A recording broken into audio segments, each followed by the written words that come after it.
भोपाल से प्रस्तुत हैं प्रादेशिक समाचार। नमस्कार, समाचारों के साथ मैं जितेंद्र रघुवंशी। पहले मुख्य समाचार। मुख्यमंत्री ने G20 कृषि कार्य समूह की पहली बैठक में कहा, लगातार बढ़ती जनसंख्या के कारण खाद्य सुरक्षा आज विश्व के सामने विचारणीय विषय। प्रधानमंत्री मुद्रा योजना के तहत अब तक दिए गए करीब 39 करोड़ रुपए के कर्ज। 46वीं Akhil Bharatiya police duty meet शुरू। आतंकवाद, नक्सलवाद और भ्रष्टाचार जैसी समस्याओं पर होगी चर्चा। और विश्व रेडियो दिवस पर प्रधानमंत्री, मुख्यमंत्री सहित देश के सभी प्रमुख लोगों ने कहा कि रेडियो देशव्यापी जनसंचार का एकमात्र माध्यम। अब समाचार विस्तार से। मुख्यमंत्री शिवराज सिंह चौहान ने इंदौर में G20 कृषि कार्य समूह की पहली बैठक को संबोधित करते हुए कहा कि लगातार बढ़ती जनसंख्या के कारण खाद्य सुरक्षा आज विश्व के सामने महत्वपूर्ण विचारणीय विषय है। विश्व का मात्र 12% भूभाग कृषि के योग्य है। वर्ष 2030 तक खाद्यान्न की मांग 345 बिलियन टन हो जाएगी। उन्होंने कहा कि ना तो कृषि भूमि में वृद्धि होने वाली है और ना ही हमारे प्राकृतिक संसाधन बढ़ने वाले हैं। इसलिए जरूरी है कि कृषि योग्य भूमि का हम समुचित उपयोग करें और उत्पादकता बढ़ाने के लिए भी प्रयास करें। मुख्यमंत्री ने कहा कि कृषि के विविधीकरण के लिए भी प्रयास आवश्यक हैं। फूल, फलों, सब्जियों, औषधीय खेती के साथ पशुपालन, मछली पालन, दुग्ध उत्पादन को भी प्रोत्साहित करना आवश्यक है। श्री चौहान ने कहा कि प्रधानमंत्री ने परंपरागत मोटे अनाजों को प्रोत्साहित करने के कार्य को अभियान के रूप में लिया है। हम हर संभव प्रयास करें कि यह पोषक अनाज धरती से लुप्त ना हो। प्रधानमंत्री नरेंद्र मोदी ने कहा है कि सरकार का लक्ष्य 2024-25 तक रक्षा निर्यात को $5 अरब तक ले जाने का है। उन्होंने कहा कि भारत जल्द ही दुनिया का सबसे बड़ा रक्षा विनिर्माण केंद्र होगा।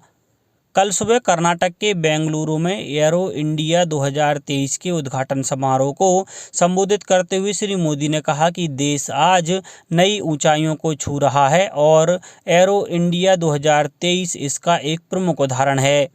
श्री मोदी ने कहा कि एरो इंडिया की theme the runway to a billion opportunities विभिन्न क्षेत्रों में देश की प्रगति को दर्शाता है।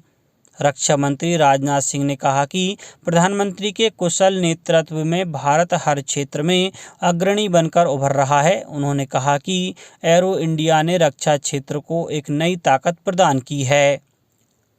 सरकार ने कहा है कि पिछले महीने की 27 तारीख तक प्रधानमंत्री मुद्रा योजना के तहत करीब 39 करोड़ कर्ज दिए गए हैं। योजना 2015 में शुरू की गई थी। लोकसभा में एक लिखित उत्तर में वित्त राज्य मंत्री डॉक्टर भागवत कराड़ ने कहा कि इस योजना से 2015 से 2018 तक देश में 1 करोड़ 12 लाख अतिरिक्त रोजगार सृजित करने में मदद मिली है। सरकार ने कहा है कि बैंक अपने ग्राहकों को डिजिटल मोड में उन्नत और बाधा रहित बैंकिंग सेवाएं उपलब्ध कराने के लिए आधुनिक डिजिटल तकनीक अपना रहे हैं। लोकसभा में एक लिखित उत्तर में वित्त राज्य मंत्री डॉक्टर भागवत कराड़ ने कहा कि इलेक्ट्रॉनिक्स और सूचना प्रौद्योगिकी मंत्रालय ने मौजूदा वित्त वर्ष में रुपे डेबिट कार्ड और कम मूल्य के भीम UPI लेन देन को बढ़ावा देने के वास्ते प्रोत्साहन योजना शुरू की है।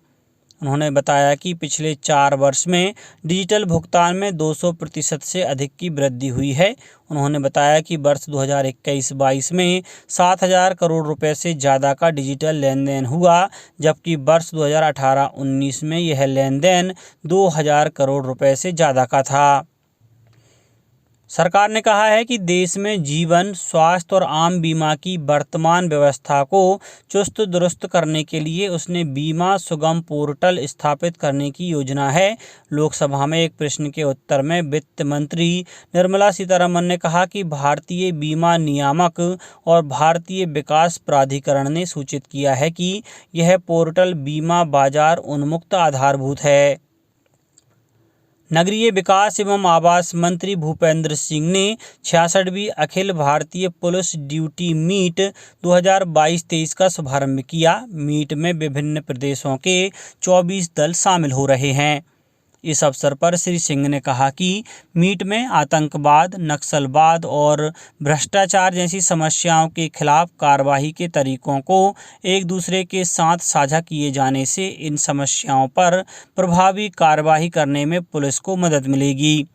उन्होंने बताया कि विगत वर्ष की तुलना में 2022 में कुल अपराधों में 19% की कमी आई है। पुलिस महानिदेशक सुधीर सक्सेना ने कहा कि पुलिस ड्यूटी मीट को नॉलेज शेयरिंग का माध्यम बनाया जाए। इस पुलिस मीट के दौरान anti sabotage check, scientific investigation, police photography, videography, computer awareness एवं डॉग स्क्वाड आदि विषयों पर परीक्षाओं के आयोजन से संबंधित विषयों के बारे में हमारे पुलिसकर्मियों के ज्ञान में वृद्धि होगी। कल विश्व रेडियो दिवस था। प्रधानमंत्री, मुख्यमंत्री सहित देश के सभी प्रमुख लोगों ने कहा कि रेडियो एकमात्र ऐसा जनसंचार का माध्यम है जिसके जरिए असंख्य लोगों तक संदेशों को पहुंचाया जाता रहा है, खासकर ऐसी जगहों पर रहने वाले लोगों तक जहां संचार का कोई और माध्यम पहुंचना आसान नहीं है।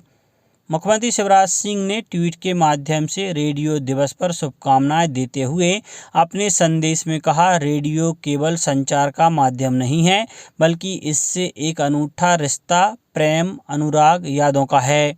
विविध भारती, बिना का गीतमाला, खेल कमेंट्री जैसे कार्यक्रमों का नाम लेते ही बरबस मुख पर मुस्कान आ जाती है और यादें भी ताज़ा हो जाती हैं। सत्य है कि यह स्मृतियाँ अमूल्य हैं। विश्व रेडियो दिवस के अवसर पर नई दिल्ली में आकाशवाणी मुख्यालय में सांस्कृतिक कार्यक्रम माटी के रंग आयोजित किया गया।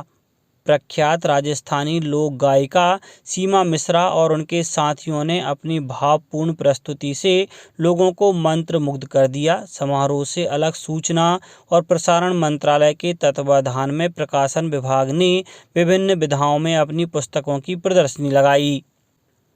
बालाघाट में मुख्यमंत्री कन्यादान योजना के अंतर्गत शासकीय उत्कृष्ट विद्यालय में सामूहिक विवाह कार्यक्रम का आयोजन किया गया, जिसमें 87 जोड़ों का विवाह संपन्न कराया गया। इस कार्यक्रम में 16 जोड़ों का विवाह बौद्ध धर्म की परंपरा के अनुसार कराया गया। विवाह बंधन में बंधने वाले जोड़ों को आशीर्वाद देने के लिए मध्य प्रदेश पिछड़ा वर्ग कल्याण आयोग के अध्यक्ष और विधायक गौरी शंकर बिसेन उपस्थित थे। अब कुछ समाचार संक्षेप में। आगरमालवा जिला आयुष विभाग द्वारा जिले के ग्राम पुरा साहब नगर में कल निःशुल्क आयुर्वेद स्वास्थ्य शिविर में 109 मरीजों का परीक्षण किया गया। खंडवा नगर पालिक निगम के सभागार में निगम अध्यक्ष अनिल विश्वकर्मा की अध्यक्षता में निगम का साधारण सम्मेलन संपन्न हुआ। मध्य प्रदेश पश्चिम क्षेत्र विद्युत वितरण कंपनी लिमिटेड द्वारा देवास में विद्युत उपभोक्ता शिकायत निवारण फोरम का आयोजन किया जाएगा। इंदौर, देवास, उज्जैन खंड के दोहरीकरण के तहत कड़छा बड़लई स्टेशनों के मध्य दोहरीकरण कार्य किया जाना है, जिसके लिए प्रस्तावित ब्लॉक के कारण रतलाम मंडल की ट्रेनें प्रभावित होंगी। मंदसौर में आम लोगों को रूफटॉप सोलर पैनल लगाने के लिए जागरूक करने और आवेदन लेने के लिए शिविर का आयोजन किया गया। धार जिले की पीथमपुर नगरपालिका में कांग्रेस ने अध्यक्ष और उपाध्यक्ष दोनों पदों पर जीत हासिल की है और नर्मदापुरम जिले की पचमणी में राष्ट्रीय कृषि विकास योजना के अंतर्गत शिक्षित बेरोजगार नवयुवकों को 25 दिवसीय माली प्रशिक्षण का कल समापन हुआ। अंत में मुख्य समाचार एक बार फिर। मुख्यमंत्री ने G20 कृषि कार्य समूह की पहली बैठक में कहा, लगातार बढ़ती जनसंख्या के कारण खाद्य सुरक्षा आज विश्व के सामने विचारणीय विषय। प्रधानमंत्री मुद्रा योजना के तहत अब तक दिए गए करीब 39 करोड़ रुपए के कर्ज। 46वीं Akhil Bharatiya police duty meet शुरू। आतंकवाद, नक्सलवाद और भ्रष्टाचार जैसी समस्याओं पर होगी चर्चा। और विश्व रेडियो दिवस पर प्रधानमंत्री, मुख्यमंत्री सहित देश के सभी प्रमुख लोगों ने कहा कि रेडियो देशव्यापी जनसंचार का एकमात्र माध्यम।